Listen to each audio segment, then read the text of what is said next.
सिमरन करोगे तो मन संवर जाएगा, सेवा करोगे तन संवर जाएगा।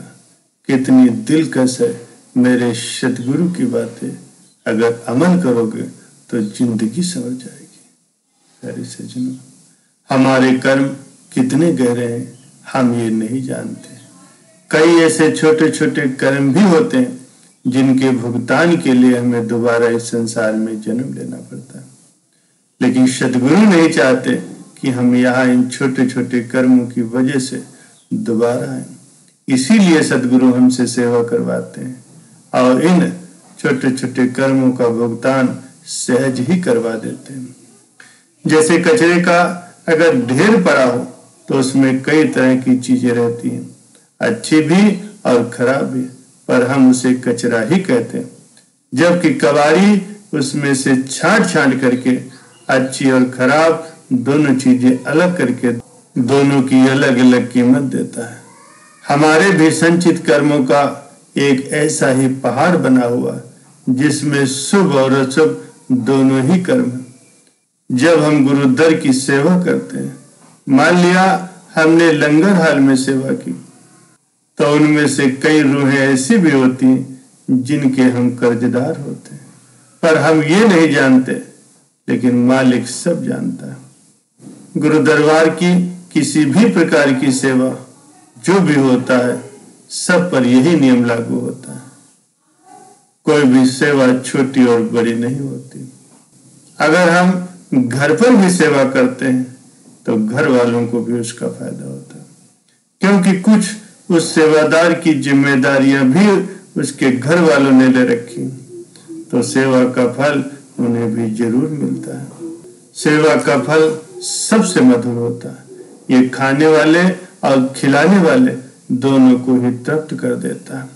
सेवा का अर्थ एक तरह से तृप्ति पाना ही है। जो सेवा करता है वो भी तृप्त हो जाता है।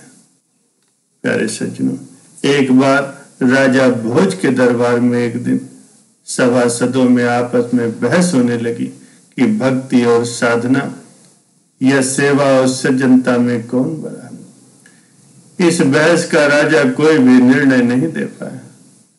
कुछ दिनों के बाद राजा शिकार करने के लिए एक वन में गए। वहां रास्ता भटक गए। भीषण गर्मी पड़ रही थी। उन्हें बहुत तेज प्यास लगी, पर दूर दूर तक कहीं भी पानी दिखाई नहीं दे रहा था। कुछ ही दूरी पर उन्हें एक साधु की कुटिया दिखाई दी। वह कुटिया पर पहुंचते ही पानी पानी चिल्ला करके मूर्छित हो गया। साधु उस समय समाधि में लीन थे। राजा का शोर सुन करके साधु की समाधि भंग हो गई। उन्होंने तुरंत ही अपने कमंडल से जल निकाला, साधु के मुंह पे छिड़क दिया। उन्होंने पानी पिलाया तो राजा की जान बची। राजा ने हाथ जोड़ करके कहा, महाराज, आपकी समाधि मेरे कारण से भंग हुई, इसका मुझे बेहद कष्ट है। साधु ने हंसते हुए कहा, वत्स, जो आनंद मुझे समाधि में मिल रहा था उससे कहीं ज्यादा संतोष तो तुम्हें पानी पिला करके तुम्हारे प्राण बचाने से मिला। भक्ति और सेवा दोनों ही ईश्वर को प्राप्त करने के साधन है। यदि मैं साधना और समाधि में ही लगा रहता और तुम प्यासे होने के कारण प्राण त्याग देते तो ईश्वर मुझे कभी भी क्षमा नहीं करता। उस दिन राजा भोज की जिज्ञासा का स्वतः ही समाधान हो गया। भक्ति की तुलना में सेवा का महत्व अधिक होता है। प्यारे सज्जनों, सेवा करना बहुत ही पुण्य का काम है और निस्वार्थ सेवा सबसे बड़ी होती है। निस्वार्थ सेवा का लाभ हमें अवश्य ही मिलता है। इसलिए जब भी किसी जरूरतमंद की सेवा करें तो निस्वार्थ भाव से करें। प्यारे सज्जनों, रामू पेशे से एक बस कंडक्टर है। गांव के समीप बस स्टॉप से शहर तक जाने वाली बस में कंडक्टरी करता है।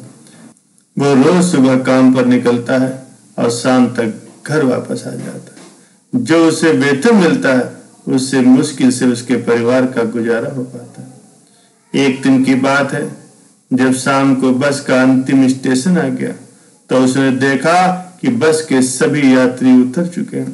लेकिन अंतिम सीट पर एक बुजुर्ग महिला एक पोटली लिए अभी तक बैठी हुई है। रामू उस बुजुर्ग महिला के पास गया और बोला, माता जी, अंतिम बस स्टॉप आ चुका है, गाड़ी इसके आगे नहीं जाएगी, अब आप उतर जाइए।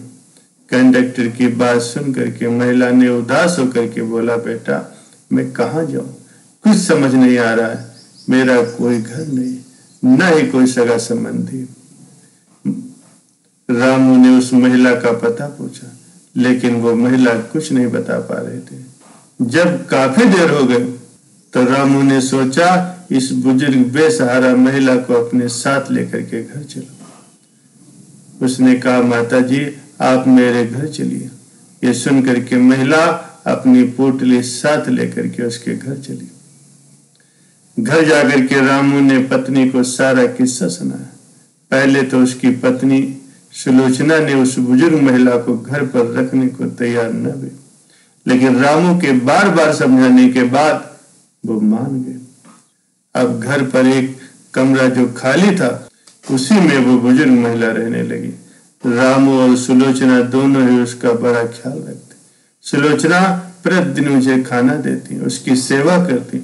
इस तरह से वे निस्वार्थ भाव से उसकी सेवा करते रहे। इस तरह करीब करीब 2 साल बीत गए और फिर एक दिन उस बुजुर्ग महिला की मृत्यु हो गई। उस महिला के पास जो पोटली थी उसे अभी तक किसी ने नहीं खोला था।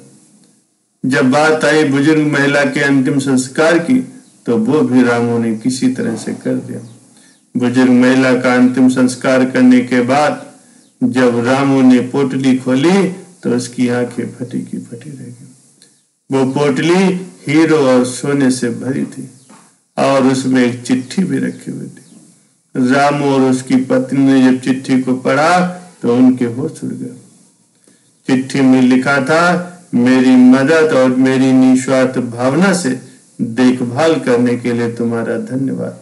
इस पोटली में रखा हुआ सारा धन तुम्हारे लिए है।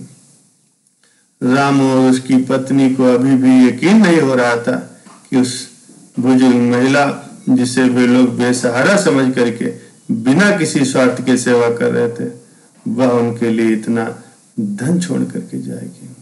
प्यारे सज्जन, सचमुच निस्वार्थ सेवा का लाभ हमें अवश्य मिलता है। इसलिए जब भी किसी की सेवा करें तो निस्वार्थ भाव से करें।